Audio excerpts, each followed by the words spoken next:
Sérgio Freire, você é psicólogo, linguista, com formação em análise de discurso. Praticamente já deu um spoiler aí da nossa conversa. A gente se segue há algum tempo aí no Twitter e essa semana você publicou um fio muito interessante cujo título é Tá Todo Mundo Louco?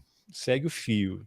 E quem, obviamente, está em alguma rede social, em algum grupo de zap, certamente está com essa impressão, principalmente depois da confirmação da vitória do Lula no segundo turno, em que houve o surgimento de milhares de grupos no Telegram pedindo todo tipo de coisa, intervenção federal, intervenção militar, golpe de Estado, guerra civil, bloqueio. A gente vai falar um pouquinho sobre isso também daqui a pouco. E o fio que você escreveu no Twitter vai ser o nosso fio condutor da conversa. Mas antes da gente entrar, eu te dou boas-vindas ao Roteirices e vou te pedir para fazer uma breve apresentação sua. Você é psicólogo e linguista, como é que essas duas formações se misturaram e resultaram neste Sérgio Freire que está aí agora? Bom, Carlos, primeiro eu queria agradecer o convite de estar aqui falando sobre um assunto que está na agenda, né? Tá ao nosso redor. Nós estamos vivendo isso, convivendo com isso. Então, assim, é absolutamente pertinente a gente abrir espaços para conversar sobre isso. Então, deixa eu primeiro me localizar de onde eu falo, né? Eu sou linguista, você falou aí, né? Minha formação meu doutorado é em linguística, eu fiz doutorado na Unicamp, na área de análise do discurso. Sou professor da Universidade Federal do Amazonas, faço parte do programa de pós-graduação em letras da universidade, e também sou vinculado ao LabCRI, é o laboratório de psicanálise e criatividade, criação da UFAM também. Então, assim, depois de 30 anos de universidade como professor da linguística, né, depois de muito tempo, e muita leitura na área da psicanálise, eu resolvi também estudar um pouco mais e fazer psicologia. Então, fiz o Enem, concorri com a garotada aí, tudinho, e depois fui fazer, então, curso de psicologia e sou psicólogo também. Então, mais ou menos esse lugar de onde eu falo, né, nessa interface da linguagem, com a questão da ideologia, com a questão da leitura social. Esse é o nosso barato, assim, a gente se, né, foca na tentativa de compreensão dos sentidos, da produção dos sentidos, a partir desse lugar especializado de fala. Então, assim, essa é uma coisa que eu queria falar logo de começo. Então, assim, a nossa visão sai desse lugar, né? Há outras explicações possíveis para isso, a partir de outras perspectivas, a partir de outros autores e de outras referências também. Ah, muito bem, então eu vou colocar aqui na tela o, o seu fio para as pessoas acompanharem. Quem estiver só no, no podcast, eu vou ler aqui, né? Quem tiver no. Então tá aqui o seu fio. Tá todo mundo louco? Segue o fio. Aí você se apresenta, isso que eu disse, psicólogo e linguista com formação em análise de discurso. Por essa condição, sou muitas vezes perguntado sobre alguma explicação plausível para o comportamento assustador desses grupos de pessoas que hoje acampam na frente de quartéis. Aí segue o fio. Você diz, são pessoas que não aceitam o resultado das eleições com condutas que de fora parecem loucura. Podemos buscar explicações a partir de vários vieses, mas vamos fazer o recorte a partir desses dois lugares, a partir dos quais me sinto confortável, psicologia e linguagem. Então eu vou pedir para você seguir daí. O que está acontecendo que essas pessoas estão diante dos quartéis? Quem acompanha aí, os jornais publicam uma coisa ou outra, né? Mas quem está nos grupos, eu monitoro alguns grupos de Telegram, são coisas assim impressionantes, né? Gente casando em manifestação, o pessoal chorando, as coisas mais absurdas, né? Até depois eu vou colocar, tem aquele vídeo que supostamente os bolsonaristas estavam tentando contato imediato com extraterrestres. Depois, na verdade, eles estavam fazendo uma gravação, havia um drone filmando, mas aí eu lembro aquele filme de faroeste, O Homem que Matou o Facínora, que tem aquela frase célebre: quando a lenda é mais forte que os fatos, publique-se a lenda, né? É essa história Por que aí. vai ficar para a posteridade, né? Mas então, o que está acontecendo? As pessoas não aceitaram e resolveram virar o tabuleiro, é isso? É isso, sim. Às vezes a gente tem uma certa dificuldade de compreender. E como pesquisador, a gente aprendeu que a nossa dificuldade de compreender muitas vezes é porque nossas ferramentas não estão bem calibradas, né? Então, assim, a gente olha esse fenômeno a partir de alguns pensadores do desejo, né? Que vão tratar a economia psíquica. Então, a nossa referência é essa. Então, lá atrás tem aqueles livrinhos ali pretinhos, são todos do Freud, ele está ali com um bonequinho que ficou ouvindo a nossa conversa também. Então, essa é a nossa referência. A gente vai falar, tentar dar uma explicação para esses fatos a partir disso, né, da economia do desejo dessas pessoas. O que move essas pessoas? A primeira pergunta que a gente faz é isso: o que move essas pessoas a entrarem nesses grupos, né?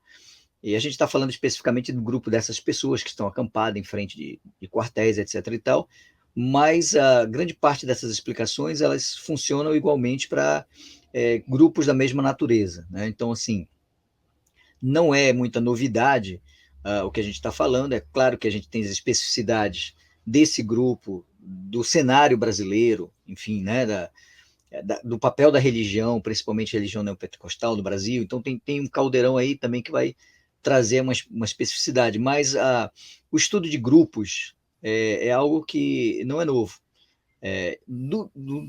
Na nossa referência, que é a referência da psicanálise, a gente vai ter muita coisa produzida pelo próprio Freud, né, a partir daquilo que a gente chama da virada de 20, quer dizer, a partir de 1920 o Freud começa a escrever textos para analisar a sociedade, né, e a gente vai usar esses textos como referência para tentar entender o que está acontecendo. Então, assim, em 1920 ele publica Além do Princípio do Prazer, dizendo que as pessoas não são movidas só pelo prazer, elas também têm uma pulsão de morte que, né, as leva a fazer coisas assim inacreditáveis, né, contra si próprias e tal, sem que percebam. Em 21, eu acho que é o livro mais fundamental para a gente entender isso tudo que está acontecendo, Carlos, que é Psicologia das Massas e Análise do Eu, em que, exatamente, né, ele vai trazer um estudo de como, a partir de uma crítica que ele faz a outros autores da sociologia, como que essas pessoas entram nisso e por que elas entram nisso. E você lê esse livro, ele é de uma atualidade espantador, assim, você começa a ler e você diz, meu Deus, parece que está descrevendo o que está acontecendo aqui no Uma Brasil. reportagem, basicamente. Exatamente, é uma reportagem, né, uma narrativa do que está acontecendo. E depois Desculpa, esse livro do Freud dialoga com esse aqui, que é Psicologia de Massas do Fascismo, eu nem sei pronunciar direito, Wilhelm Reich. Reich, isso, exatamente, né? Então, o Reich é outro autor que vai trabalhar a questão da psicologia de grupos também, né? São vários autores que trabalham isso aí. E o Freud vai trabalhar ainda, né, dentro dessa nossa temática. Em 1927 ele publica O Futuro de uma Ilusão, em que ele vai desdobrar um pouco do que ele descreveu antes para falar da religião, mostrando o funcionamento, a dinâmica do funcionamento do pensamento religioso, de como as pessoas entram nisso. E essas discussões dessas obras freudianas são todas interrelacionadas, né, e ajudam muito a gente a entender. Então, assim, para ser bem objetivo e tentar responder a pergunta, por que essas pessoas vão para esses grupos, né? Por que elas entram? Elas entram por várias razões, são várias motivações, né? Não é só uma motivação. Normalmente elas entram por uma falta, elas vão achar no grupo algo que elas não têm na sua vida cotidiana. Então, assim, pertencimento, reconhecimento, identificação, né? Há uma grande motivação aí por um processo de identificação, quer dizer, eu me identifico com aquele cara lá que também é contra, sabe, os gays, eu me identifico com aquele cara lá que também acha que o Lula é ladrão, né, e, portanto, voltar é um retrocesso, eu me identifico, há um processo de identificação que atravessa esses movimentos para a entrada no grupo, né? Então tem isso, é uma busca de sentido que essas pessoas estão fazendo, né? Porque a vida, de alguma forma, está vazia em algum sentido. Isso é uma das razões, não é a única, é uma delas. Há questões políticas mesmo, né? Há questões de classe, por exemplo. A gente sabe que esses movimentos são financiados, eles não se sustentam sem o financiamento. Então, quem é que está sustentando isso? É quem tem grana para sustentar, né? Para manter esses acampamentos, manter a alimentação. A gente sabe que empresários estão doando alimentos, comida, enfim, né? Há uma certa sustentação econômica disso aí. E a motivação é de classe. Aí é o bom e velho Marx, né? Assim, ajudando a gente a entender algumas pessoas entrando nesse processo também. E há fundamentalmente também, Carlos, assim, uma motivação num discurso religioso pesado atravessado aí, né? Que é aquele discurso exatamente que vai reproduzir aquilo que a minha igreja está dizendo, que o meu pastor está dizendo, e isso vai adensar esse caldo. Então, são várias razões para entrar, né? E depois que as pessoas entram, aí começa um outro processo Então não há uma homogeneidade de razões para entrar, são várias. Só um parênteses, você mencionou aí a religião e pastores, e é um campo minadíssimo. Eu estava ontem vendo alguns grupos de Telegram, e aí já tinham lá compartilhando uma matéria dizendo que saiu uma matéria em algum lugar que o Lula ia cobrar dos pastores que pedissem para as pessoas usarem máscara, porque a Covid voltou, né? Exato, Está com exato. problema aí. E aí fizeram um print dessa matéria e começou a circular em diversos grupos assim: Lula vai usar a Covid para fechar as igrejas. Quer dizer, já houve uma mudança no discurso que antes era o Lula, o comunista, vai fechar as igrejas, uma coisa totalmente sem nenhum sentido, e as pessoas replicando aquilo, e agora já tem essa história. A Covid voltou, já capturaram esse troço e já incorporaram a essa agenda, e é mais um elemento para fazer frente ao novo governo. Então, exatamente, quer dizer, você entra por várias razões, mas a partir do momento que você entra nesse grupo, e você entra porque você busca identidade, identificação, um preenchimento de uma falta, enfim, você faz um investimento muito grande psíquico para entrar num grupo desse. Aí quando você entra no grupo, o grupo te diz ser assim... aceito, né? Ser aceito Ser também, aceito, né? Pertencimento, pertencimento. O grupo te diz mais ou menos assim, olha, é o seguinte, agora que você está dentro, e isso te faz confortável de alguma forma, você precisa se comportar de determinada forma, reproduzir determinadas ideias, reproduzir determinados conceitos. Né? Obviamente que isso aí não é um documento escrito que, né, as pessoas recebem e assinam. Isso são processos ideológicos que vão funcionando. E aí a pessoa, para ficar no grupo, que lhe é um lugar muito confortável psiquicamente, ela começa então a entrar numa coisa que o Leon Festinger, que foi um outro psicólogo, né, americano, chamou de dissonância cognitiva, que está caindo como uma luva para explicar tudo isso que a gente está passando. Né? O que é dissonância cognitiva? Você entra num grupo, aí você percebe que o grupo tem algumas crenças e algumas ideias que não são as suas. Mas aí o que acontece? O grupo diz, olha, se quiser ficar é assim, tem que abrir mão das suas. E a pessoa então entra nessa dissonância, ou seja, o seu pensamento não é consonante com o do grupo, há essa dissonância, e ele então vai optar, e vai dizer assim, não, então eu vou ter que abrir mão disso do que eu penso, eu vou ter que abrir mão das minhas convicções, dos meus valores, para poder me sustentar dentro desse grupo. E é por isso que a gente tem esse efeito, quem está de fora tem esse efeito e diz assim, cara, eu conheci essa pessoa, ele não era assim, o que está acontecendo com ela? Mudou completamente. É porque as pessoas entraram nisso que o Festinger chama de... Né, isso é um estudo de 1957, assim, na década de 50. Você citou várias coisas aí já de década de 20, 30, 40, 50, ou seja, não há nada de novo sobre o sol, como aquele livro Não há antigo, nada a de novo. Bíblia também já dizia. Não há nada de novo. O que a gente tem de novo são algumas particularidades do cenário brasileiro. Mas em termos de teoria de grupo, isso aí é uma preocupação que desde o começo do século... Depois eu vou pedir para você comentar, porque um outro elemento, talvez, o que tem de novo também é uma coisa chamada algoritmo.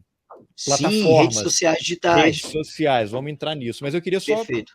em cima do que você falou, não sei se o termo que eu vou usar agora está errado, você me corrija. Tem a ver com lavagem cerebral, o cara entra no grupo por várias razões, ele pode, por exemplo, vou inventar um número aqui, aquele grupo defende 10 coisas, ele concorda só com 2, mas ele quer ser aceito por algum motivo. Ele tem um problema em casa, ele está frustrado, ele perdeu o emprego, terminou um relacionamento, alguma razão qualquer, ele identificou 2 pontos de contato que ele se identifica e ele vai para lá. Tem os outros que ele não concorda. Dá para dizer que ele passa meio por um processo de lavagem cerebral, e aí tem aquela coisa de rito de passagem, rito de aceitação, e ele vai sendo moldado ao longo do tempo, e quando ele chega no final, é essa pessoa que você mencionou, mas eu conheci esse cara, ele não Exatamente. era assim. Eu falei muita bobagem aqui? Não, é isso mesmo, porque o Freud vai dizer o seguinte: o preço para o pertencimento ao grupo é a abdicação do self, do ego. Né? Então você abre mão de si para poder ficar naquele grupo que te dá algum tipo de conforto. E é isso que o Festinger, esse outro autor que eu citei, coloca em outros termos, quando ele chama de dissonância cognitiva. Então você chega e você não concorda completamente com tudo aquilo que o grupo diz, como você falou, né? De 10 eu concordo com 2. Mas o grupo te diz, olha... Você fecha os olhos para as outras 8. Exatamente. Você, na dissonância, você faz o quê? Você faz uma adaptação, você faz uma renúncia daquilo para ser consonante com o grupo, né? Que são os termos que o autor lá de referência Para usa. ficar na mesma vibração. Exatamente. E aí as pessoas ficam e abdicam de si e das suas verdades, dos seus conceitos, e passam então a reproduzir aquilo que o grupo coloca para ser reproduzido. Não à toa nós temos frases de base nesses grupos, que quando elas começam a ser reproduzidas, elas são robotizadas, né, nas paráfrases, e começa todo mundo do grupo a repetir a mesma coisa, né? Então esse é um processo de acomodação do sujeito, do ego, do eu, né, em relação ao grupo, para ele não ser expelido, porque ele já foi para o grupo para buscar algum tipo de conforto psíquico. Então ele aposta tudo. O investimento psíquico é muito alto, Carlos, para ele, sabe, de chegar e desistir. Alguns desistem. Tem uns que, né, dizem, não, pô, isso não é para mim. Consegue quebrar e derivar e sair fora.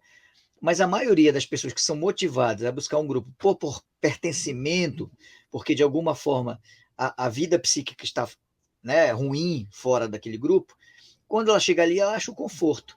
Mas isso tem um preço alto a pagar, né? E daí essa reacomodação. Você deu o exemplo, por exemplo, da questão da religião, né, do discurso se adaptando. Primeiro o Lula vai fechar as igrejas. Agora, isso aí são estratégias de sobrevivência, porque qual é o objetivo de qualquer grupo?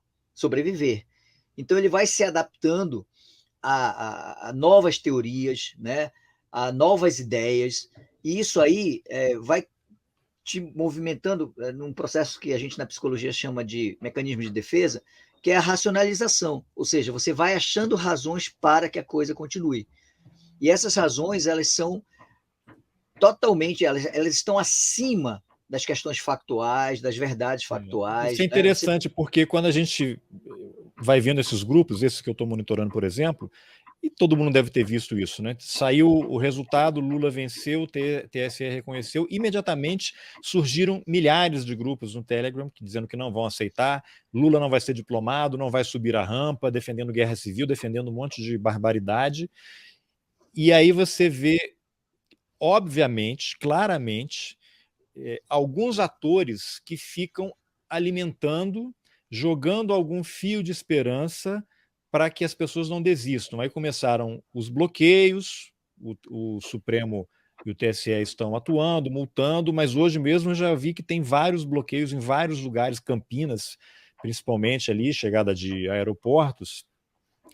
E aí você vê pessoas como o general Braga Neto, que foi interventor no Rio de Janeiro, foi chefe da Casa Civil, foi ministro da Defesa, disse que não há politização nos quartéis. Em depoimento à Câmara dos Deputados, ele negou a ditadura, disse que o que aconteceu foi um regime forte, que se tivesse havido ditadura, muitos não estariam ali, falando isso para os parlamentares. Foi candidato a vice-presidente derrotado, e aí, eis que semana passada, ele surge lá no Palácio da Alvorada. Eu tenho até o videozinho aqui que eu acho no cercadinho, né? Longe do cercadinho, né? Na verdade, ele estava em frente. Eu vou colocar o vídeo aqui para as pessoas verem. Agora eu vou ter que fazer aquela operação complexa do áudio por conta da minha incapacidade cognitiva, já que eu estou falando aí com você.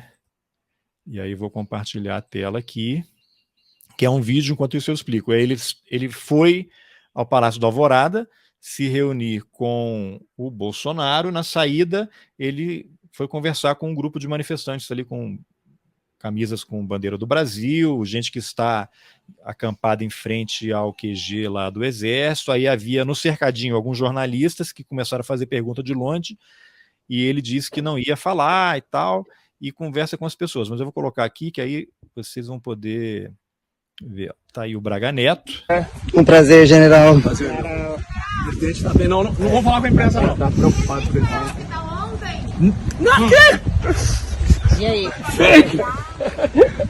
Estão inventando história. O presidente tá bem, tá recebendo gente, não tem problema nenhum. Tá? Vocês não percam a fé. Não, estamos lá na frente do Comando Militar Nordeste. Falar pra vocês agora. Estamos na frente do Comando Militar Nordeste, o general Richa. Tá na chuva, tá no sol. Eu sei. Vamos. Não só fica. Tem que dar um tempo. Tá bom? Tá bom? Eu não posso conversar. Bom, tem que dar um tempo. Eu vou colocar esse aqui. Tem um outro que também aqui é meio autoexplicativo, só para as pessoas verem aqui. Aqui é um senhor e tem duas fotos do Braga Neto com esse grupo ao lado. Aqui é o áudio do senhor que publicou no dia 14 de novembro, um dia antes do feriado. Estamos aqui em Brasília, no acampamento. Hoje, dia 14/11, aconteceu uma coisa muito inusitada com nós. Na saída do mercado, do Carrefour, encontramos o general Braga Neto, que veio ao nosso encontro conversar com nós, viu nós tudo com camiseta, comprando comida para o acampamento, e nos tranquilizou, falou assim que não é para nós nos preocupar, que vai acontecer algo muito bom para toda a sociedade do Brasil ainda essa semana. Pedi se seria até quarta-feira, ele falou que provavelmente não, mas até o final de semana ele garantiu, e estava com um semblante muito bom, um cara muito acessível, muito gente boa, certo? Então, acredito no que vai acontecer. Gente, a coisa vai funcionar, só que não podemos esmorecer, nós temos que ampliar esse movimento. Ontem aqui tinha mais de 500 mil de pessoas aqui na frente do quartel. Amanhã provavelmente passa de 2, 3 milhões. Então, gente, tá vindo gente de tudo que é lado. Tem pessoas vindo de Rondônia, do Maranhão, da Bahia, que falam que não foi aquele jeito a eleição. Então, gente, vamos confiar, vamos acreditar, vamos acreditar nessa causa e fazer de tudo para que a gente consiga esse apoio dos militares para nós fazer um Brasil melhor. Vai ser melhor que ter... Esses 2 vídeos foram publicados em dias diferentes e depois você teve uma publicação do general Ramos, que também trabalha lá no Palácio do Planalto, e aí o ministro Luiz Ramos publicou esse tweet, abre aspas, por isso não tema, pois estou contigo, não te assombres, pois sou o seu Deus, eu o fortalecerei e o ajudarei, eu o segurarei com a minha mão direita vitoriosa, fecha aspas, Isaías 41, 10. Para quem não está vendo, as palavras não tema estão em caixa alta, eu está em caixa alta e o ajudarei em caixa alta, se referindo a Deus provavelmente, eu o segurarei com a minha mão direita vitoriosa, a mão direita vitoriosa em caixa alta. Tem gente que acha que isso pode ser considerado um apito de cachorro, né? Dentro dessas coisas aí. Agora tem um outro aqui que eu vou te mostrar para a gente poder comentar, que são 2 tweets também ontem, dia do Jogo do Brasil, em que o vice-presidente Hamilton Mourão, senador eleito pelo Rio Grande do Sul, ele publicou 2 tweets dizendo o seguinte, o primeiro deles: vive-se hoje nacionalmente uma polêmica justificada em função da questão da confiabilidade das urnas eletrônicas e das ações contundentes e exacerbadas do TSE. O recente recurso do PL, protocolado mais de 20 dias depois da proclamação oficial dos resultados das eleições, não dá ao TSE o direito de rejeitá-lo peremptoriamente e extrapolar, mais uma vez, por intermédio de multa absurda e inclusão dos demandantes em inquérito notadamente ilegal. Supressão discricionária do direito de recorrer e sanções desproporcionais configuram vingança, tudo o que o país não precisa nesse momento. Isso, na verdade, foi a 12:05, né? E só que antes desse, foi na mesma hora, só que o primeiro foi esse aqui. Some-se a esse estado de coisas a foto do presidente do TSE ladeado por alguns comandantes das polícias militares, materializando o ápice do autoritarismo e ferindo de morte o pacto federativo. Hoje rumamos para um precipício. Assim, é chegada a hora da direita conservadora se organizar para combater a esquerda revolucionária. Necessário é reagir com firmeza, prudência e conhecimento, dentro dos ditames democráticos e constitucionais, para restabelecer o Estado democrático de direito no Brasil. Só esse tweet aqui tem uma tese, né? Que são tantas camadas possíveis de serem analisadas, e aí o que ele vai? Ele remete a essa expressão esquerda revolucionária é uma coisa da ditadura. Isso aqui é um apitar, não é nem um apito, é um trombone de cachorro. Quer dizer, as pessoas estão excitadíssimas, esperando um sinal qualquer. Então eu vou voltar àquele vídeo do Braga Neto, você vê, ele sai do Alvorada, o que o jornalista pergunta é se o presidente tinha ido ao hospital, porque surgiu uma notícia que ele tinha ido ao hospital das Forças Armadas. Aí ele fala, não, que nada, tá aqui. Aí a notícia, o Mourão mesmo disse que o Bolsonaro estava com erisipela, com uma ferida na perna, e aí não estava se tratando, por isso que ele não estava aparecendo. E aí você tem, logo depois, aquele senhor, no dia 14, colocou aquele vídeo dizendo que o Braga Neto foi até eles. Ó, aí no primeiro vídeo, em frente ao Alvorada, o Braga Neto diz: não posso falar agora, espera um pouco, vai ter algo bom, né? Tenham fé, não percam as esperanças, eu não posso falar o que é. Aí aquele senhor vai e pergunta: vai acontecer coisa boa, mas é amanhã? Não, amanhã não, mas para o fim da semana. O que acontece ao longo da semana? É o relatório do PL, acusando fraude nas urnas, e aí resultou naquela multa milionária lá. Aí vem o Ramos e coloca aquele tweet, a mão direita vitoriosa. Aí vem o Hamilton Mourão ontem, né? Esses vídeos, na verdade, do Braga Neto são da semana passada. Quer dizer, você vê que tem... E aí você entra nos grupos de Telegram, essas publicações, esses vídeos viralizam e as pessoas ficam interpretando sinais.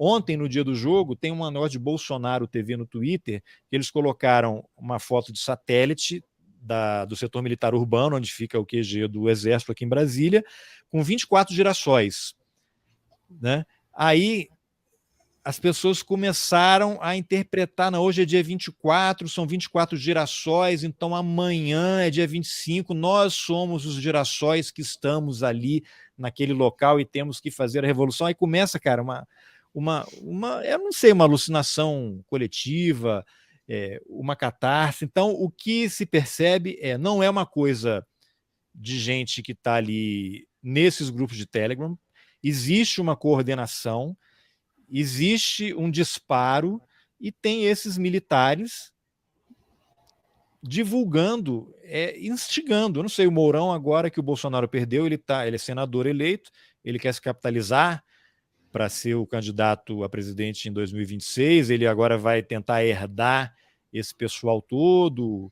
Eu não sei, foram muitas coisas aqui, mas a impressão é que é coisa de QAnon, né? Aquelas teorias da conspiração que as pessoas embarcaram e são... Imagina, você está numa arena, os leões famintos, e o cara vai jogando uma carne ali, ó, agora come aqui e você fica mais 2 dias, então daqui a 24 horas vai ter alguma coisa, aí não acontece. Não, são mais 72 horas, os militares não podem agir agora, porque senão vai colocar tudo a perder, eles precisam que algo aconteça para eles poderem agir, e com isso vai a minha impressão, não é uma análise só minha, né, nem é original minha, é que eles estão nessa mobilização para empurrar com a barriga essa crise, deixar esse pessoal mobilizado para 1º de janeiro eles saem do governo, porque até 31 de dezembro é responsabilidade deles. A partir do 1º de janeiro é o governo que está entrando que vai ter que lidar com manifestação, com bloqueio, com esse pessoal acampado em frente a quartel. Não sei se eu viajei demais aqui nessas coisas e estou vendo fantasma onde não existe. Queria te ouvir. Não, é por aí mesmo. Assim, o que acontece? Não é à toa que você mostrou aí o tweet, né, do general, usando um intertexto com discurso religioso, né, porque o funcionamento é muito igual. Depois, alguns comentários, por exemplo, do fio que eu fiz no Twitter, foram nessa direção. Muitas pessoas dizendo: nossa, eu estava lendo isso, me vi na época que eu era da igreja, né? Era o mesmo funcionamento e tal, ainda bem que eu saí disso.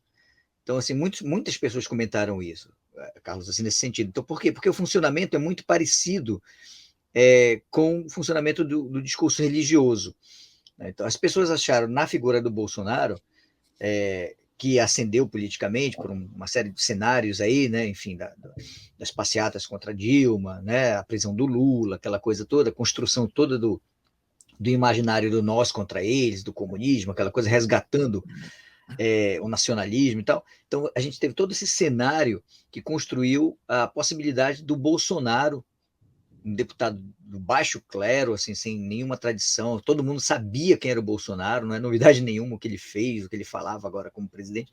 Como é que o Bolsonaro chegou lá? Porque ele catalisou exatamente essa figura do líder, né, que representa tudo aquilo que a gente, né, eu estou generalizando, assim, a gente como sociedade brasileira é misógino, preconceituoso, né, assim, então estava ali institucionalizada uma figura. E é assim que funciona no discurso religioso. Você tem um líder, e o líder é infalível, né? Então, tudo de bom que acontece, a gente atribui ao líder. Tudo de mal que acontece, você atribui aos inimigos do líder, né? Então, o governo Não Bolsonaro só o foi... líder religioso, mas eu estou lendo também esse livro aqui do Alisson Mascaro, Não, Crítica do Fascismo, é o líder fascista. também, né? Porque exatamente é o mesmo funcionamento, porque é o mesmo funcionamento. Você tem uma denegação da verdade factual para poder afirmar uma tese que justifique, né, a sua verdade construída. E isso às vezes vai num extremo que beira realmente o delírio psíquico, né? São surtos psicóticos, é igual esse lance do disco voador e tal. Tem umas coisas assim que chegam a beirar, porque assim, Freud diz que a gente tem 3 estruturas de personalidade: neurótico, que somos nós do dia a dia com as nossas neuroses, né? Que é a melhor das estruturas, porque isso aí a gente cuida na terapia, né? Você Você está dizendo que eu tem... sou neurótico, é isso? Nós todos somos. É melhor ser neurótico do que ser outras coisas. Porque ou você é neurótico, ou você é psicótico, né? Que é o maluco, né? Aquele que se descola da realidade, constrói sua própria realidade, que é onde chega muito próximo esse pessoal, alguma dessas pessoas que estão nesses grupos. Ou você é perverso, né? Os vários tipos de perversão que tem, o sociopata. Então aquela música do Caetano, De Perto Ninguém é Normal, tá perfeita aquela frase. Perfeitíssimo, não é ninguém normal, não. Desconfie de alguém que diga que não tem problema, que é O normal, problema que é o não tem cara ele angústia. cruzando as linhas, né? Exatamente, essas fronteiras aí, elas são muito tênues, né? Muitas vezes. Então, assim, ser neurótico é bom, eu digo isso para os meus pacientes às vezes, né? Eles dizem assim, porque eu tô com uma angústia. Eu digo, que bom que você tem angústia, né? Porque, por exemplo, o psicótico não tem angústia, ele está lá andando nu na rua e não tá nem aí para as regras Ou o sociais de serial moral. killer, né? Ele vai matar alguém e não vai sentir nada, não tem empatia. Exatamente, o perverso não tem culpa, né? Não tem o menor remorso, não tem a menor empatia social. Então, assim, é bom ser neurótico. Então, você que está em casa ouvindo a Obrigado gente, pelo sejam neuróticos diagnóstico aí. felizes. Mas, assim, a fronteira é muito tênue. Então, assim, quando a angústia fica muito grande e você não dá conta dela, você pode entrar em delírios psicóticos sazonais, né? Que é esse lance do disco voador, e de criar histórias e criar toda uma realidade e acreditar nessa realidade, porque ela vai justificar exatamente uma verdade que você precisa para se sustentar, né? É isso que acontece. E a mente humana, ela cria coisas, né, para o bem e para o mal, né, realidades que ajudam a gente a ficar sustentar, tem uma ancoragem. A gente precisa disso. Algumas pessoas acham na religião, outras acham na militância política, né? Outras acham, enfim, as pessoas vão sublimar as suas angústias em várias coisas. Mas o que é interessante notar disso aí, dos exemplos que você deu, é que há sempre uma reacomodação das verdades. Então você tem assim, quando aquela verdade ela está provada que ela vai falhar, né? Tipo assim, olha, dia 25 vai ter uma novidade, aí chega dia 25 não tem nada, aquilo é reacomodado e acha-se uma nova explicação para ir perpetuando aquele estado de coisas naquele grupo. Só que, como eu disse no fio lá, eu digo, se Freud tiver certo, e eu desconfio muito que ele esteja, né, nos palpites que ele dá da análise de grupo, ele diz o seguinte, que quando o líder se deslegitima, né, o grupo tende a fragmentar. Então, o que a gente teve? A gente teve a derrota do Bolsonaro. O Bolsonaro perdeu a eleição. Isso é um fato. Mas para esse grupo, isso ainda... Não para eles. Não para então, uma para parte eles, desse não. grupo. Porque houve uma fraude. Eles, exatamente. Para eles, isso não é possível. Por quê? Porque isso coloca em xeque toda uma sustentação de verdade que está baseada na presença do Bolsonaro como presidente. Então, mas ele não é. O que eu vou fazer agora? Exatamente. Tá perdido. Eu vou virar, né? Assim, vou ficar perdido, vou ficar. É igual aquele grupo de formiga que está andando e a gente passa o dedo às vezes na trajetória e essas formigas ficam perdidas assim. Né? Mal comparando, fazendo uma comparação, é mais ou menos isso. Então, o que acontece? Essas pessoas, elas vão começar com a desinstitucionalização, né? Desse grupo, porque eles vão sair, né? Eles estão perdendo o poder, e era isso que dava sustentação política para esse grupo. Eles vão perder a referência. E o Freud diz que quando um grupo perde a referência, a ideia dele é fragmentar, mas não sem antes reagir, né? Porque, como o investimento psíquico foi extremamente alto, né, a pessoa vai reagir por sua sobrevivência psíquica. Então, uma das consequências disso é a violência, né? A violência simbólica e a violência física. Elas tendem a aumentar. Quando essas pessoas caírem em si, ou seja, não sei se vão cair exatamente em si, mas quando elas perceberem que elas não têm mais esse lastro. Eu vi um tweet ontem que alguém compartilhou dizendo o seguinte, que era uma dessas pessoas que estava na manifestação dizendo o seguinte: gente, acabou, o exército está do lado deles, eu estou aqui há 20 dias pegando chuva aqui, ninguém vem a nosso socorro, não sei o quê, eu estou desistindo. Quer dizer, começou a esfarelar, sabe? Começou a esfarelar e vai esfarelar. E aí a gente não sabe qual vai ser a reação dessas pessoas. Porque, como eu disse, elas investiram muito nisso aí, psiquicamente. E elas vão. Eu não sei se a palavra é certa, assim, elas foram submetidas a um estresse psíquico que veio num crescendo ao longo dos últimos 4 anos, não é uma coisa de agora, é uma construção. E eu até já cheguei a me questionar, e já até joguei em alguns grupos, assim, só para ver a reação, né? O que essas pessoas vão fazer quando... Mas deu o prazo de 72 horas, não aconteceu nada e vem outro. O que essas pessoas vão fazer quando o Lula subir a rampa? Pois é. Pois é, a gente não sabe, né? O que a gente sabe é que elas vão reagir de alguma forma, entendeu? Elas vão isso com certeza. E a história mostra que essas reações elas são muito extremadas. Se a gente for buscar um pouquinho, né, o pós-nazismo na Alemanha, a gente vai ver que logo depois que Hitler caiu, os nazistas que apoiavam, os alemães, né, que apoiavam o regime nazista, eles entraram em parafuso também. Então, assim, houve uma grande quantidade de suicídios, né? Inclusive coletivos de família, assim, mães jogavam filhos no rio. Tem um texto que está circulando por aí também contando um pouco isso, né? Um texto de uma reportagem que acho que é da BBC, mas assim mostrando que as reações são violentas. É tipo assim, eu apostei tudo nisso, isso quebrou. O que eu faço com isso? Esse é o princípio da ideação suicida. O suicida ele comete suicídio por quê? Porque ele aposta muito em alguma coisa e essa coisa quebra. Ele aposta muito numa relação afetiva, aí leva um pé na bunda e não sabe lidar com isso porque a vida dele era aquilo. Aí ele vai e tira a vida, porque fica mais forte do que tudo, né? Então, a gente acha, a gente que eu digo, a gente psicólogo que pensa isso, né, está discutindo isso no laboratório de psicanálise, que vai haver uma reação muito forte, né? Porque é isso que você falou, isso foi construído, então a molinha foi baixando, assim, uma mola foi sendo apertada. Essa mola ela vai pular. É o gatilho, né? E não é à toa, você Exatamente. está puxando, não sei, o berro, não sei como é que chama ali, você está puxando o gatilho, o negócio está indo aqui, pum, o cão, né?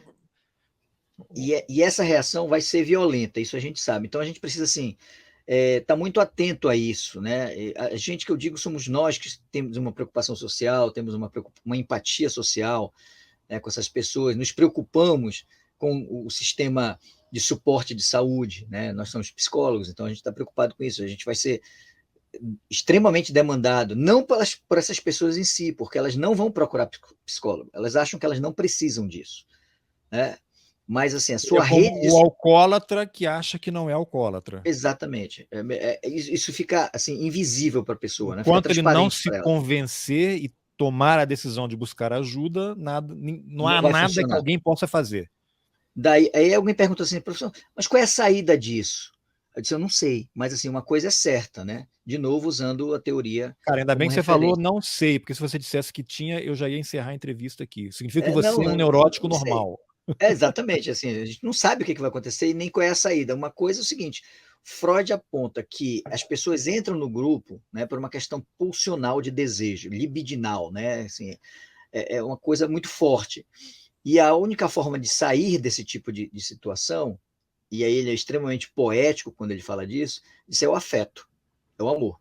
Então, assim, o que vai sustentar essas pessoas nessa queda delas é a sua rede de proteção afetiva, né? Então, a gente tem que cuidar dos nossos que se foram nessa viagem alucinógena E aí, porque eles vão ficaram voltar foram ficando pelo caminho desde 2000 e sei lá qualquer coisa. por aí. E eles vão voltar, mas vão voltar quebrados pra caramba. Então, assim, se você tem afeto, tem amor, a gente vai ter que ser acolhedor e ter um pouco de empatia, né? Porque chegou no extremo em que a gente chegou a fazer chacota, né? Quer dizer, porque foi criado esse ambiente de nós contra eles. Então, também o pessoal do outro lado reagiu, né? Ontem eu até vi uma pessoa colocou num grupo aqui de Telegram se queixando assim, mas não vai acontecer nada, eu estou aqui em frente ao Palácio Duque de Caxias, tem meia dúzia de gato pingado e os meus parentes petistas ficam fazendo brincadeira e zoando com a gente, chamando de maluco, não sei o que, eu estou desanimando. Exato. E essas pessoas, como eu disse, quando o líder, né, isso quer dizer, eu disse não, Freud disse, quando o líder desaparece, né, de alguma forma ele se deslegitima, o grupo vai tender a se esfacelar, né, e aí essas pessoas vão quebrar psicamente, e elas vão reagir. porque elas investiram muito pesado nisso. Eu vou colocar. Sim, vai, conclua. Não, e a gente vai ter que, assim, o que cabe a nós, né? Eu acho que o que cabe a nós é exatamente construir rede de acolhimento para esse pessoal, né? Porque são duas coisas, né? Você tem o pessoal que aderiu a isso por várias razões, está se decepcionando e está vendo que nada acontece, que aquelas promessas não vão se realizar, né? E quem é que vai ficar indefinidamente ali? Será que vai ter uma empresa que vai ficar financiando caminhão parado e bloqueio de rodovia? Daqui a pouco começa a afetar comércio internacional, as empresas vão começar... A hora que o agronegócio, o cara que exporta soja e precisa levar a carga para a China, para a Europa, começar a ter que pagar multa, não para a justiça brasileira, determinado pela justiça, mas para o comprador. Os acordos internacionais quebrados. Então isso aí vai ficar complicado. Mas você tem essa pessoa que está se decepcionando porque é contra o PT, que o PT é a roubalheira do PT, e o PT, aquela história toda, mas que também não quer ver a rachadinha do Bolsonaro, as mansões que os filhos compram com dinheiro vivo. Você menciona isso, cara, é um não assunto. Ignoram. Mas e o Lula? E o PT? Porque isso é aquilo que a gente falou da dissonância. Né? É a dissonância, entendeu? Esse assunto é proibido, ele é silenciado porque ele não faz parte da possibilidade de sentido no grupo. Então, por mais que eu ache, né, assim, pessoalmente, eu sou contra a rachadinha, porra, eu sei que os caras compraram 50 imóveis em dinheiro vivo, isso é sintoma claro, né, sinal claro de corrupção e tal, mas eu não posso falar isso, eu não posso aceitar isso, eu vou silenciar isso porque dentro desse grupo não cabe. Aquela história dos 2,10 que você colocou lá no começo, entendeu? Mas essas pessoas, à medida que isso for se esfacelando e ele for percebendo que o grupo não lhe dá mais o conforto psíquico que ele tinha, ele vai voltando, ele vai entrando em dissonância com o grupo de novo e recobrando um pouco, né, dos seus valores e tal, e vai rompendo com isso. Muito frustrado, por sinal. Muito frustrado. E daí que a gente está falando, assim, qual é o efeito disso? Ninguém sabe. Porque a gente sabe que não vai ser um efeito muito bom, né? Que essas pessoas elas vão voltar quebradas.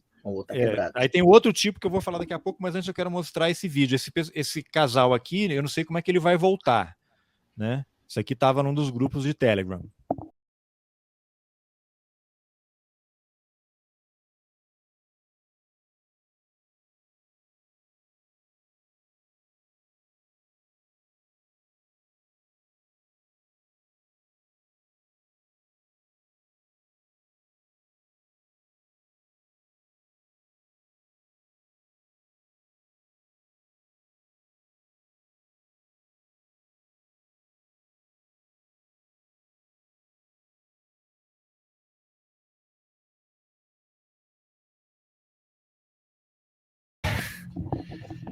Eu não sei, né?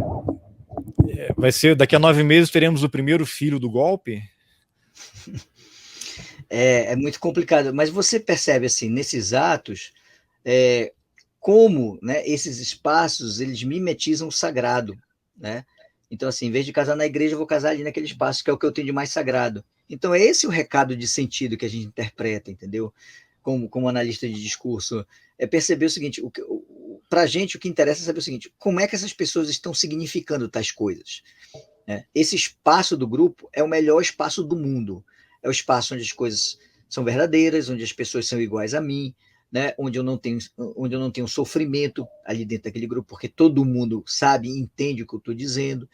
Só que esse é um espaço muito volátil e irreal, descolado da realidade, e que tem prazo de validade, né? Ele não vai ficar assim, né? E aí, volto a dizer, Carlos, quando isso esfacelar, quando essa âncora, né, romper o que ela está segurando, essas pessoas não vão ter onde se segurar. E aí os efeitos vão ser muito danosos, né? Muito danosos mesmo.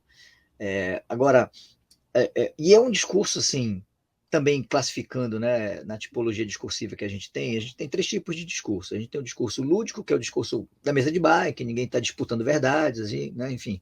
A gente tem o discurso polêmico, que é a natureza do discurso político, do que a gente acredita que é educação, o que é isso, o que é aquilo, vamos discutir e tal, para superar a diferença, né, que é a boa política. E a gente tem o discurso autoritário, que é um discurso que se caracteriza por não abrir mão de uma verdade. Não, isso aqui é isso e acabou-se.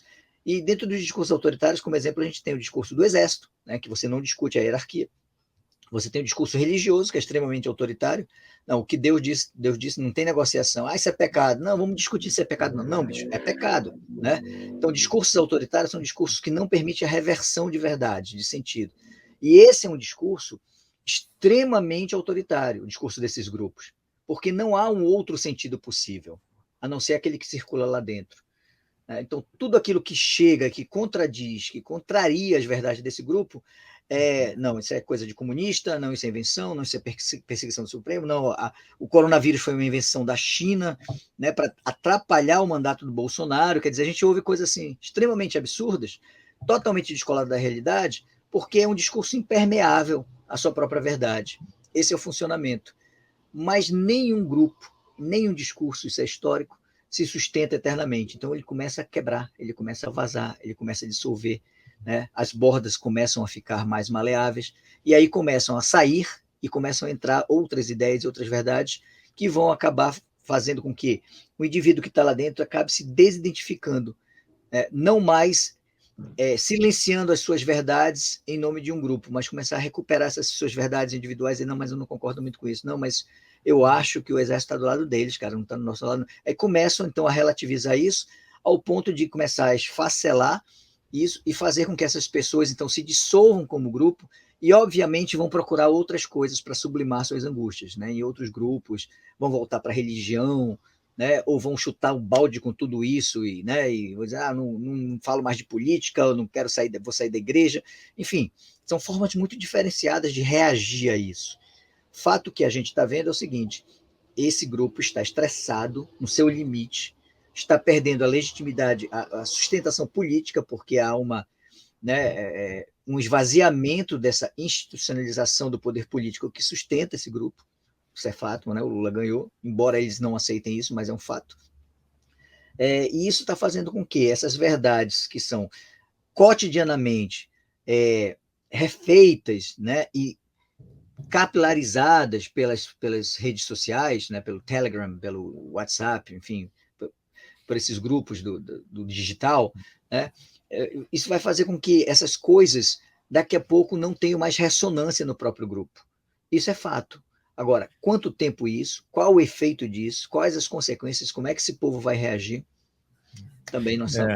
Agora, Sérgio, esse daí é uma pessoa, né, essa que vai se decepcionar, e ela talvez volte para o lugar de origem, que é a igreja. Ela, durante algum tempo, foi radicalizada, né? Depois a gente vai falar ainda dos algoritmos aí, que eu acho muito importante, e ela volta porque talvez ela não cruze aquelas barreiras que você mencionou para poder ir para um outro nível, né? Assim, falando em videogame, próximo nível que é mais agressivo.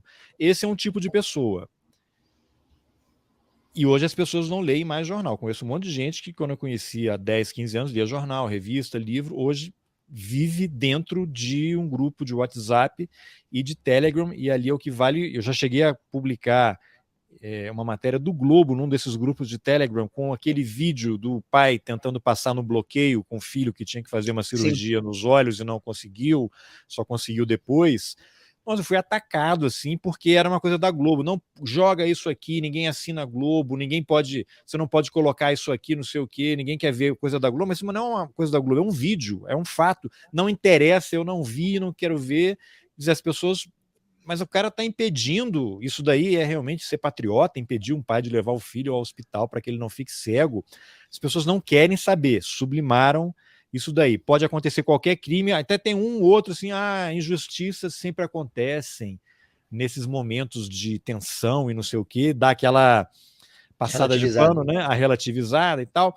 Esse é um tipo de pessoa, né, esse que vai voltar para suas origens. Agora tem esse também que não vai voltar, que ele vai continuar se radicalizando, ou vai continuar com o mesmo nível de radicalismo, e ele vai o quê? Tentar buscar em algum momento essa substituição para aquilo. O que eu noto aqui, e isso não só na mídia, o Bolsonaro perdeu, parou de fazer live, a gente tem um momento de paz, assim, caramba, você acordar e não ter um absurdo dele, uma ofensa, uma agressão. E aí já tem gente dizendo, Bolsonaro é frouxo, ele não sei o quê. E aí eu quero mencionar isso para fazer um link para você analisar que é, você acha que... mas aí as pessoas, o Bolsonaro é frouxo, ele não fala mais nada, cadê o nosso presidente? O líder sumiu. E aí você começa a ver o quê? Esse tweet que eu mostrei do Mourão, olha só, ele já está se posicionando. Ele talvez seja o cara que vai catalisar, porque ele vai ficar 8 anos no Senado. E ele já está aglutinando. E ele é um militar, é um cara que já deu declarações públicas diversas elogiando o Carlos Alberto Brilhante Ustra, que é o único torturador reconhecido como tal pela justiça brasileira. Não houve condenação criminal, mas ele foi reconhecido como torturador, dizia que era um chefe que respeitava os direitos humanos dos subordinados, né? Você tem o Braga Neto, que diz que não houve golpe de Estado, que foi um regime forte. Então, eu percebo que é um movimento rei morto, rei posto, né?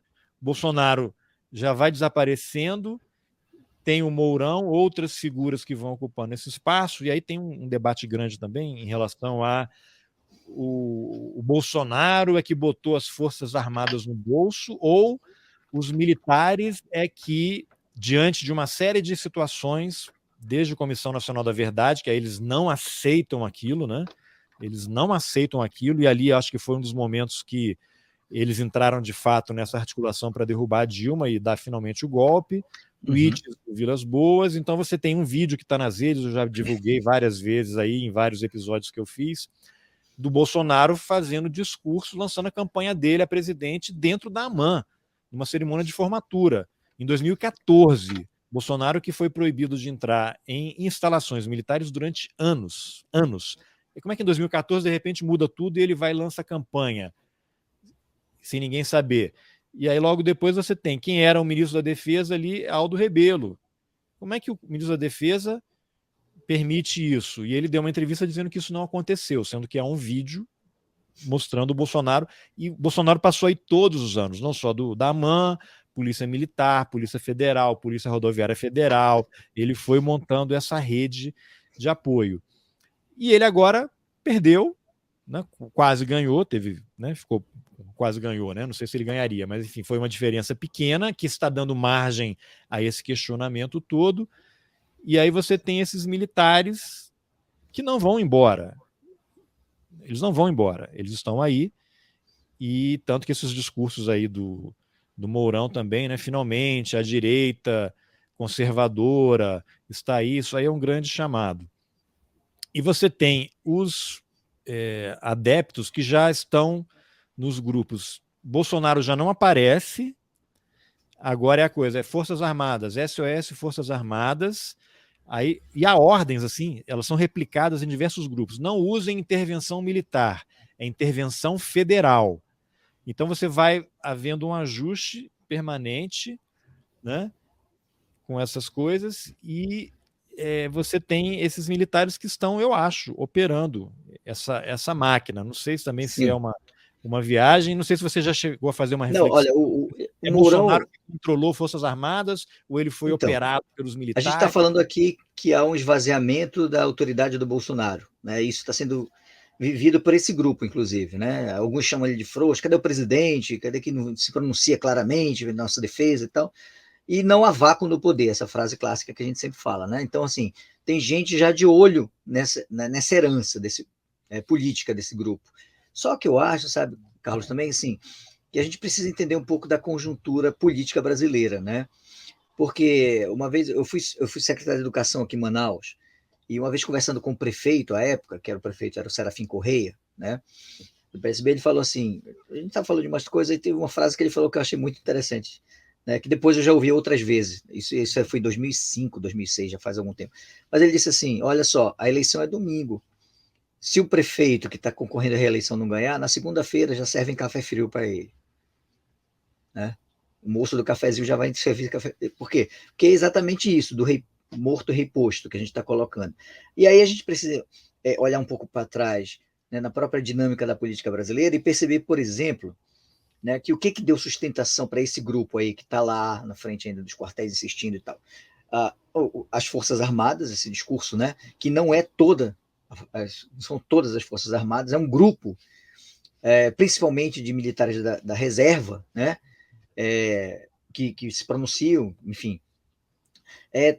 Também teve a sustentação do discurso religioso das igrejas, que deu densidade a esse caldo, e dos políticos, né, desse congresso que a gente tem aí, que é um dos piores, historicamente, né, que a gente teve. Então, enfim.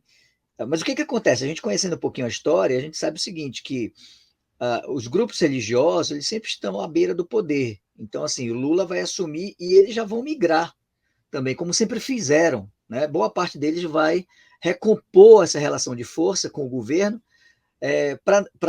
porque eles também querem a sua sobrevivência, quer dizer, esses grupos não vivem sem o governo. Então, eles vão, de alguma forma, reacomodar esse discurso deles para se aproximar do governo, de alguma forma. Então, isso vai tirar sustentação pesada desse discurso que hoje a gente chama de grupo bolsonarista.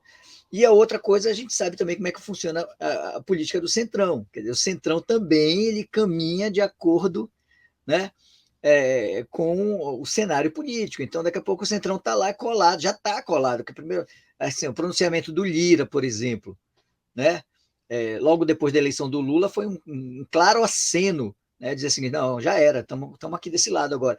E o Centrão vai caminhar também, então vai perder uma outra perna de sustentação imensa, a não ser que os eleitos, assim, Damares, né, Moro, esse pessoal que ainda vai ficar ainda batendo tambor. Mas, assim, o Centrão, que não está nem aparecendo lá, o baixo clero mesmo, o pessoal do orçamento secreto, esse pessoal vai migrar e vai fazer acordos políticos com o novo governo.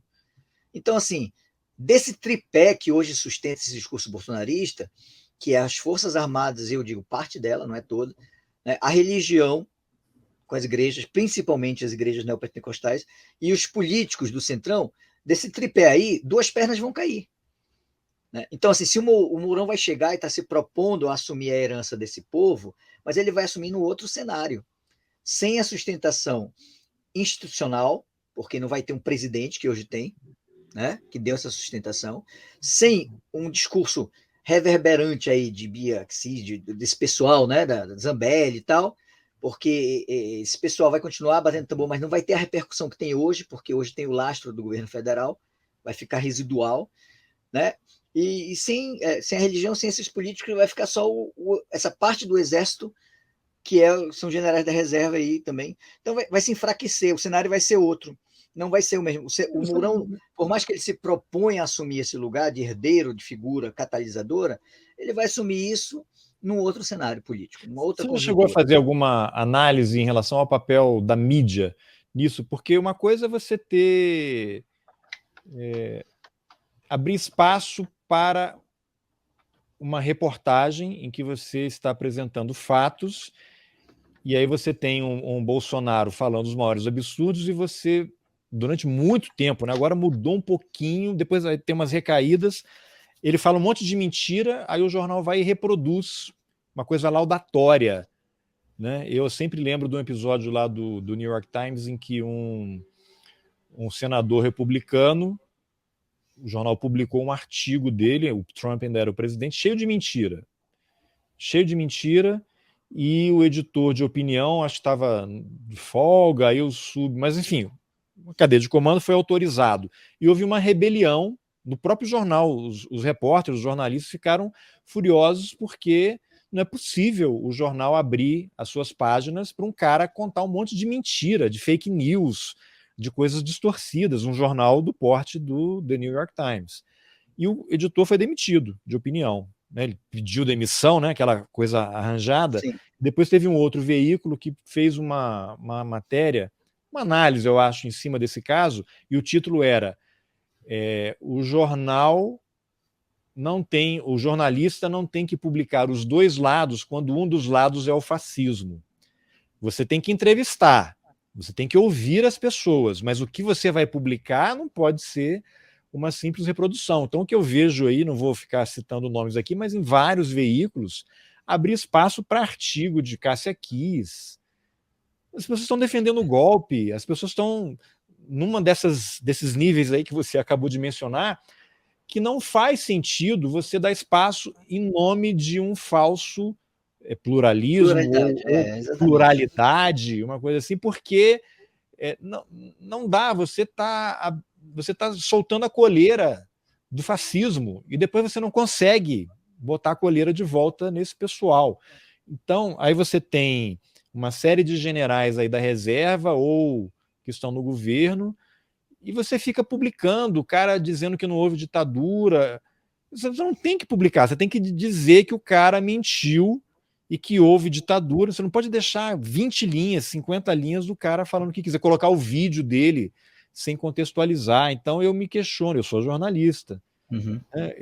Qual é a responsabilidade da imprensa, da mídia, na situação que nós estamos hoje? Não sei se você chegou a fazer uma reflexão sobre isso. Não é à toa que a mídia, né, Carlos, é chamada de quarto poder, né, porque ela tem um poder de estabelecer versões, né? Narrativas, então, né, para usar uma palavra da moda. Narrativa, palavra da moda. Assim, o discurso, nós que estudamos discurso, o discurso é composto de 3 coisas: a sua constituição, né, ou seja, dos seus fundamentos ideológicos. Então, você lê um jornal, por exemplo, como o Estadão, que se posiciona politicamente, né? E você lê a Folha de São Paulo, que se diz plural e tal, e, portanto, né, em nome disso, abre esses espaços e tal. Então, assim, você tem a Jovem Pan, que se coloca num discurso bem claro, né, que a gente sabe que hoje foi de autofinanciamento, quer dizer, está saindo hoje, está começando a surgir as informações. Então você tem a constituição do jornal, do veículo, né, assim, ideológica, o que é legítimo, eu acho, né? Nos Estados Unidos isso é muito mais aberto do que aqui no Brasil, por exemplo. Nos Estados Unidos lá os caras assumem e fazem, né? No Brasil, por conta do cenário político, eu acho que a gente teve um pouquinho mais de clareza nas posições políticas dos grupos, né, de mídia.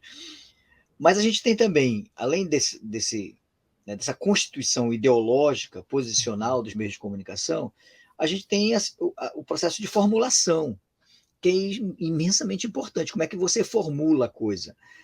Eu me lembro que em 2006, não, 2005, eu estava terminando o doutorado e a gente viu um fato, né, analisando jornais, manchetes de jornais e tal.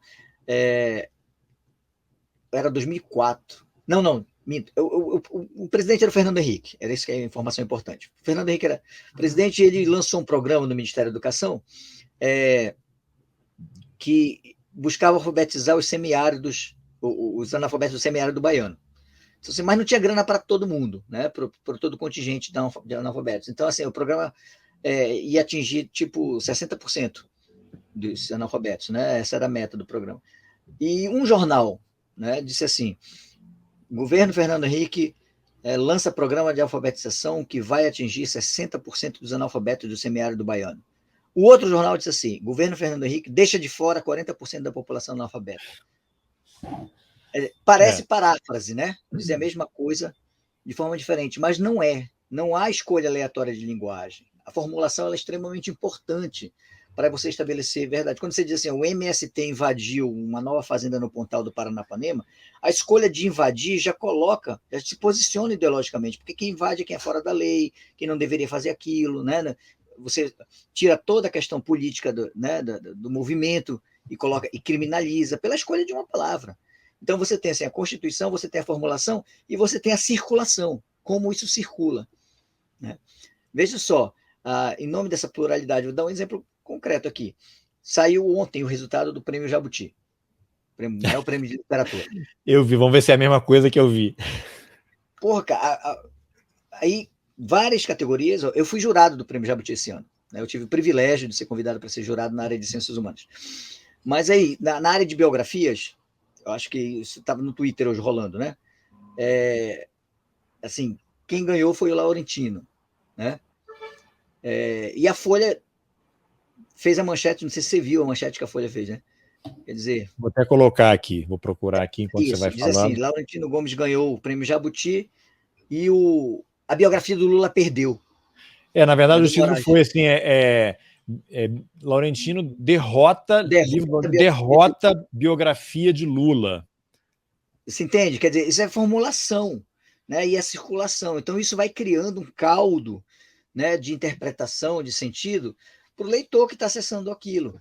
Então, assim, para responder objetivamente a tua pergunta, a imprensa tem um papel fundamental, né, em ajudar a adensar ou a desmontar determinadas narrativas que são É construídas. esse aqui, eu até fiz eu compartilhei, né? A manchete, o título da Folha é Jabuti 2022 premia Laurentino Gomes, que derrota a biografia de Lula.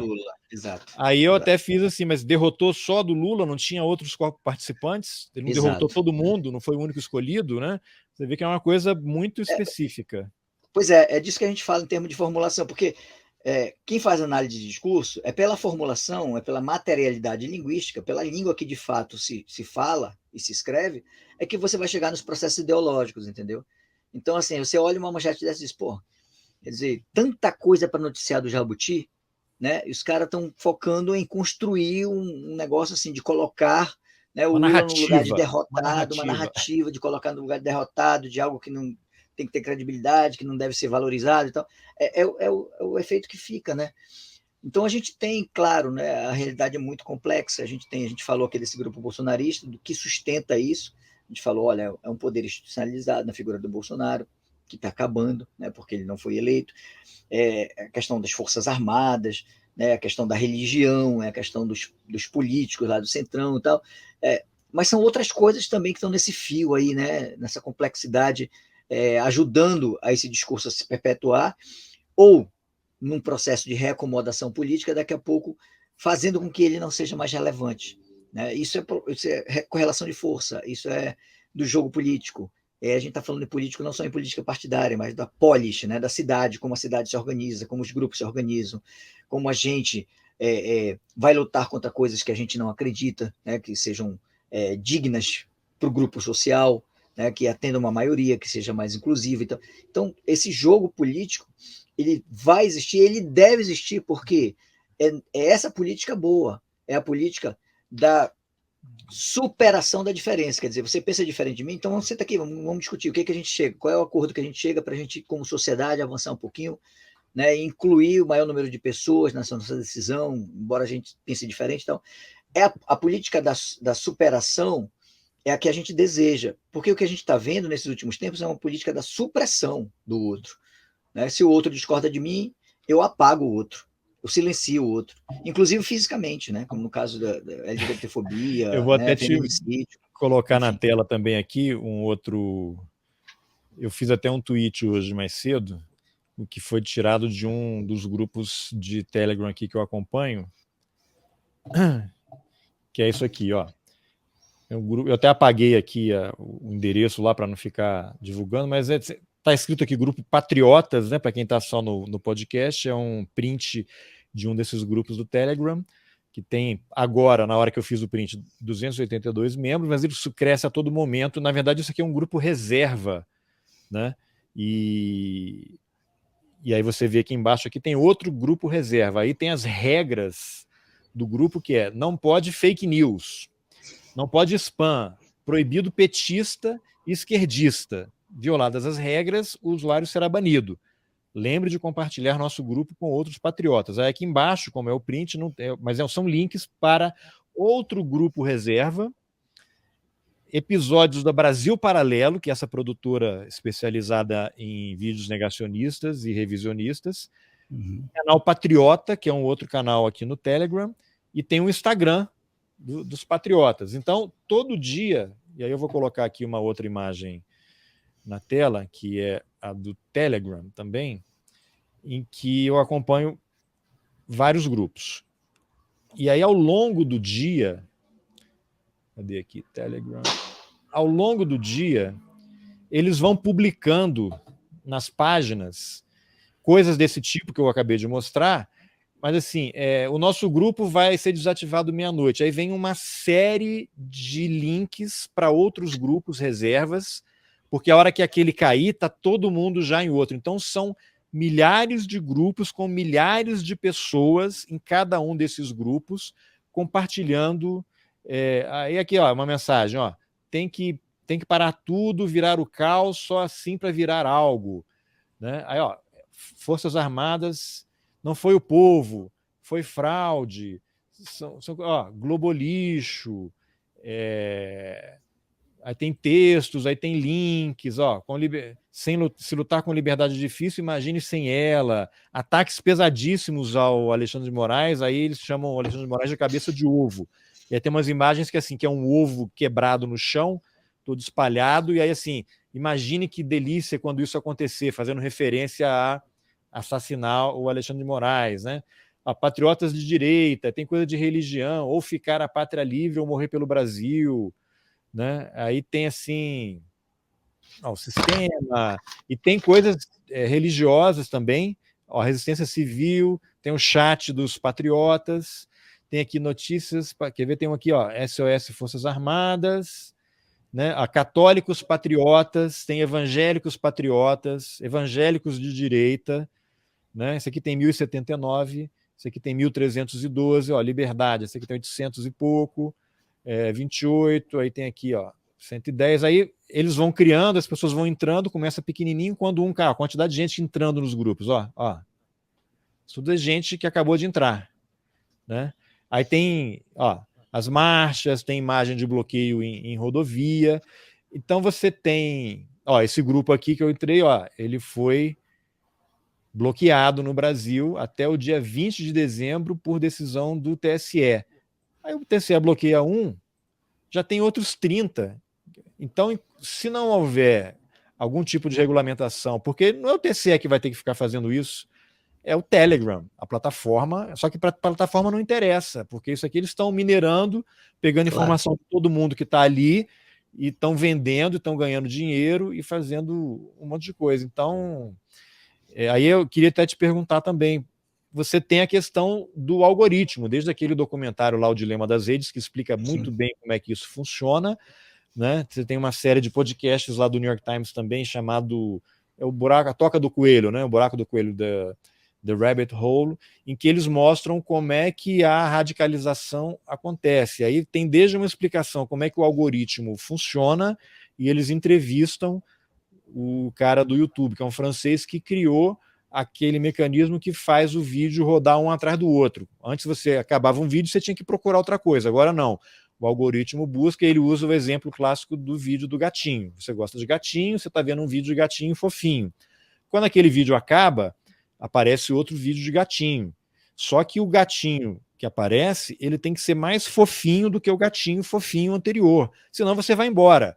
Então, aquilo vai numa espiral que tem sempre um gatinho mais fofinho para a tal da economia da atenção, para você não sair dali. E isso vale para o outro lado, que é a radicalização. Então, se você está num grupo patriota, tem que ter guerra civil, tem que andar armado, porque o povo armado jamais será escravizado. O algoritmo identificou que você está nisso, ele vai jogar um outro e você vai para o nazifascismo. Um monte de grupo aqui, eu vejo.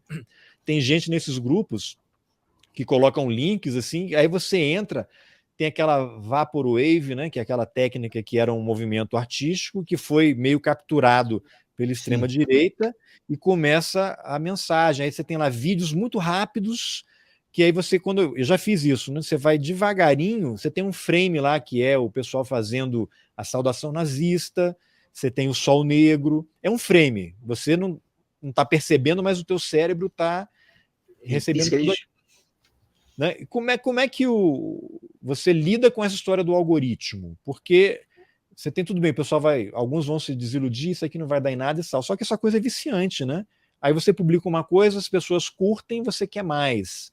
Aí o cara criou o botãozinho lá, você mandava uma mensagem no Messenger antes, aí o cara ia responder, você via. Aí não, tem um cara que criou o quê? Aquele símbolozinho, né, como se alguém estivesse digitando, então você manda a mensagem, o cara começa a responder, opa, não, ele vai responder, eu não vou embora, pronto. Você já está capturado ali. E nisso aqui é tudo assim, tem sempre alguém digitando alguma coisa, e você, quando vê, passa horas nesse troço. Então, e isso daqui eu acho que talvez seja um exemplo extremo do capitalismo, né? E aí tem um debate, eu não sou especialista em nenhuma área, né? Mas que o fascismo, o nazismo, eles estão no guarda-chuva desse capitalismo, que ele precisa desses fenômenos e de crises sucessivas para ele ir passando para outras etapas. Não sei se o que eu li, eu entendi certo o que eu li, queria te ouvir sobre essas observações que eu fiz. Eu não sou especialista, né, em redes sociais. Aliás, faço uma grande sugestão para você, Carlos. Assim, entreviste o Sérgio Amadeu, da Universidade Federal do ABC, que discute essas questões. O cara é Ah, legal. especialista. Para mim, é a referência do Brasil. Você o Em relação, conhece? ele participou de uma banca de qualificação de um orientando meu uma vez, então, Tá. que estava estudando redes sociais quando era professor do programa de comunicação. E o Sérgio Amadeu, para mim, hoje é referência no assunto, né? Essa questão de rede, de ética de rede, enfim. Vou atrás dele. Vá atrás dele porque vai ser um negócio muito bacana, né? Mas, assim, a minha impressão em relação a tudo isso, né, é que a gente não tem saída fora da regulamentação, entendeu? A gente não tem saída. Só que, para muita gente, quando você fala em regulamentação, as pessoas leem como censura, né? E não é isso. Né? A regulamentação é exatamente criar regras para que não fique uma anomia, fique uma terra de ninguém. Porque o que a gente tem hoje é isso. Você tem assim uma proliferação desses grupos em que, por uma ação pontual, né, do Tribunal Superior Eleitoral, quer dizer, você está bloqueado, mas é enxugar gelo isso, né? Porque as coisas vão acontecendo. Então elas vão tomando corpo. Agora, esses grupos, como eu disse, eles, sabe, eu penso que eles não estão soltos, assim. Isso tudo está acontecendo por causa do cenário que a gente vive. Quando o cenário se modificar, talvez isso diminua um pouco, né? Talvez isso, penso eu, porque o que dá sustentação a isso é o lastro político, é o lastro do cenário atual que a gente está vivendo e tal. E outras coisas vão surgir, ainda que alguns com certeza vão ficar nesses grupos ainda fazendo apologia a fascismo, essas coisas, esse tipo de coisa, mas eu espero que isso, com uma reacomodação política, em médio e longo prazo, diminua, mas isso só vai ser, penso eu, palpite, minimizado, mitigado mesmo com uma regulamentação, né, do funcionamento dessas redes, assim, né? Que aí você já entra numa outra confusão, né? Porque o que esse pessoal todo diz é que já vai para censura, né?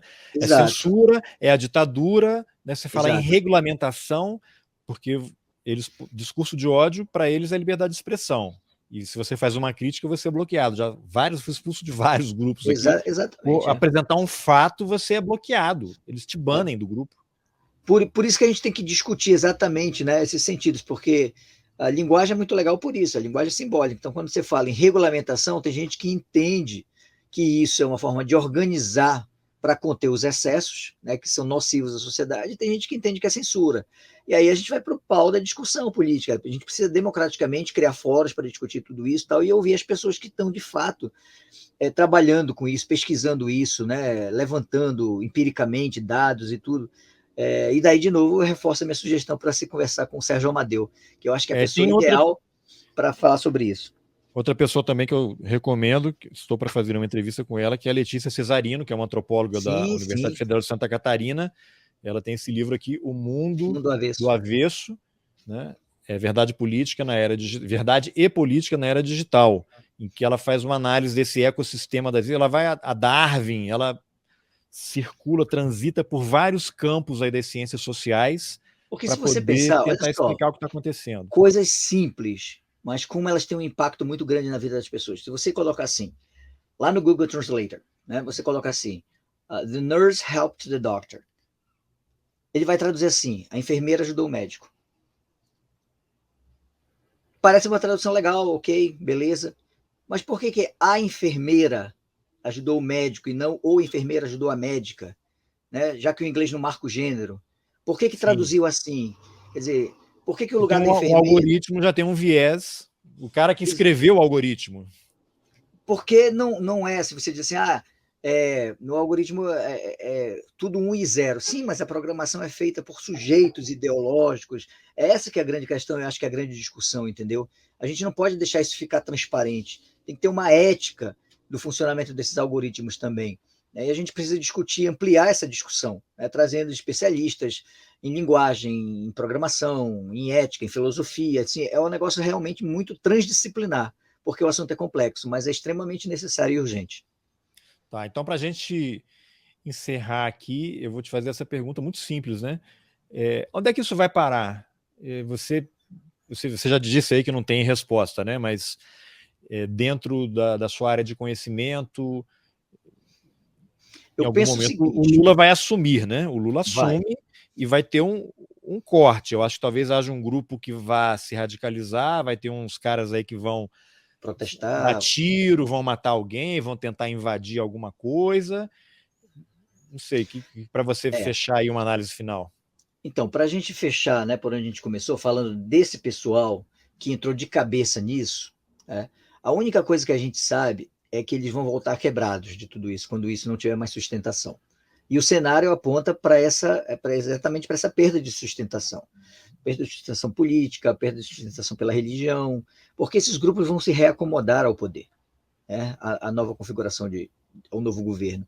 E essas pessoas vão ficar órfãs das suas utopias. Aí elas vão, de fato, quebrar. E aí elas vão voltar e reagir de alguma forma muito desconhecida. Algumas vão entrar em um processo de luto, que vai provavelmente virar melancolia, vão ficar deprimidas, umas vão ficar extremamente frustradas, outras vão perder o sentido pelo grau de investimento que fizeram, e aí realmente talvez muitas ideações suicidas possam acontecer. Isso não é exagero, isso é algo que nós psicólogos temos discutido e vendo com uma realidade muito, muito viável, porque o investimento é muito alto, e algumas pessoas podem chegar nesse nível de entrar num delírio psicótico mesmo e de repente não voltar, É aquilo que a gente fala no popular, assim, elas podem enlouquecer de fato. Então, assim, a gente que trabalha com saúde mental, espera que isso seja minimizado, que isso não aconteça no nível que aparenta que vai acontecer. A gente espera isso, a gente deseja isso, a gente não quer mal às pessoas, a gente quer que as pessoas estejam bem, que elas estejam leves, que elas tenham qualidade de vida, mas sendo realista com a análise do cenário, o que a gente tem é isso. Vai haver um esfacelamento subjetivo, uma fragmentação subjetiva, uma perda de ancoragem em verdades que te sustentavam, e isso vai ter consequências com as quais a gente vai ter que lidar. Nós, não só profissionais de saúde mental, mas nós como sociedade em geral, lidar com isso. E muitas dessas pessoas são gente muito querida. Então, eu lembro você mencionando isso daí, eu lembro, tem um caso clássico nos Estados Unidos, que é o Pizzagate. Para quem não sabe, é o caso daquele QAnon, que é essa teoria da conspiração, que sustenta o Trump também, e o trumpismo, que tem um cara que era um pai de família, exemplar, religioso, e ele se convenceu, porque foi capturado por essas redes de mentira, de que havia uma aliança internacional formada pelos democratas, pela Hillary Clinton, pelo Bill Gates, e que havia numa pizzaria em Washington, eu morava lá em Washington, em que no porão havia crianças sendo mantidas como escravas sexuais e faziam parte de uma rede de tráfico internacional de crianças para fins sexuais. Esse cara, que morava em outro estado, pegou uma arma, colocou no carro, viajou, sei lá, 300, 400 quilômetros, invadiu a pizzaria para resgatar as crianças que estavam no porão. E essa pizzaria era famosa porque era meio assim, a Hillary ia lá, o pessoal, as lideranças do Partido Democrata iam para lá. E depois ele surtou, ele foi influenciado por isso e quase provoca uma tragédia. Por sorte, ninguém morreu, ele não deu tiro em ninguém, foi preso, E aí tem também uma sugestão que eu faço também, é um vídeo um documentário que está disponível no YouTube, como é que é? A Lavagem Cerebral do Meu Pai, em que o documentarista, ele vai contando, o pai dele foi sendo radicalizado assistindo Fox News, que no Brasil talvez seja o equivalente à Jovem Pan. Eu conheço gente que parou de assistir a Globo, não vê canal, a Record já está meio de comunista, a Band também, e só vê, desconfigurou a Globo de casa e só vê a Jovem Pan. Então é complicado o negócio, mas vamos formar uma aliança aí para tentar reverter esse quadro, como você disse, para amparar essas pessoas, para recebê-las. Eu acho que assim, o que nos cabe, cada um na sua posição, iniciativa, os jornalistas, os professores, os psicólogos, enfim, cada um no seu trabalho, tratar uma rede de ressignificação do social, porque o que aconteceu é que a gente perdeu o laço social, nesses 4 anos, até um pouquinho mais. E o laço social é o que garante a sustentabilidade da empatia, da ideia de uma nação, sem o ufanismo, mas uma nação que acolha as pessoas, que tenha qualidade de vida, que tenha um welfare state, que de fato sustente o grau de humanidade que a gente precisa, enfim. O trabalho é longo, né, porque o estrago foi grande, mas ele não é irreversível. Então a gente tem um trabalho muito grande a fazer aí, a médio e longo prazo, né, lidando com essas questões pontuais que vão surgir ainda como um rescaldo de tudo isso que a gente viveu, principalmente nesses últimos 4 anos aí do governo do Jair Bolsonaro. Muito bem, Sérgio, então super obrigado pela entrevista e vamos marcar outras conversas aí, porque o tema permanece. Tá certo. Eu que agradeço mais uma vez, Carlos. Eu acho importantíssimo, né, a gente trabalhar esses temas, levar esses temas. Eu até escrevi no Twitter, eu disse assim, olha, para muita gente que não sabe, esse fio que viralizou aí, fez sucesso aí, na verdade surgiu de uma conversa com a minha filha. Eu estava levando a minha filha para a escola, minha filha de 16 anos, ela perguntou, pai, o que está acontecendo com essas pessoas? E eu tentei, de uma forma muito didática, né, e com os elementos que eu tinha, tentar explicar para ela. Depois, quando eu cheguei em casa, eu digo, eu acho que é um assunto interessante, deixa eu sentar, organizar Claro. e escrever. E é tão interessante, porque estava todo mundo se perguntando que loucura é essa, o que está acontecendo e tal, que a gente resolveu, então, tentar organizar e dar uma explicação, que não é, como eu disse, a única, você pode explicar isso através de outras referências, outras teorias, enfim, mas é uma coisa que dá uma clareza de sentido para a gente, né? Mostrando assim, olha, acontece por causa disso, né? E talvez a saída seja essa, assim, passa necessariamente, se a gente acredita na teoria que ajudou a gente a explicar isso, passa pelo afeto, pelo carinho, pelo amor, pelo acolhimento. Não tem outra saída e a gente vai precisar ter muito isso, né, em prática para receber essas pessoas que vão voltar quebradas e, como disse, são pessoas muito queridas, né, que fazem parte da vida da gente, que se alienaram por uma questão conjuntural, mas que vão voltar e vão voltar quebradas. Então, a gente tem essa responsabilidade social do afeto também. Então, mais uma vez, Carlos, muito obrigado e a gente está sempre à disposição para conversar sobre linguagem e psicologia. É isso aí, grande abraço. Abraço.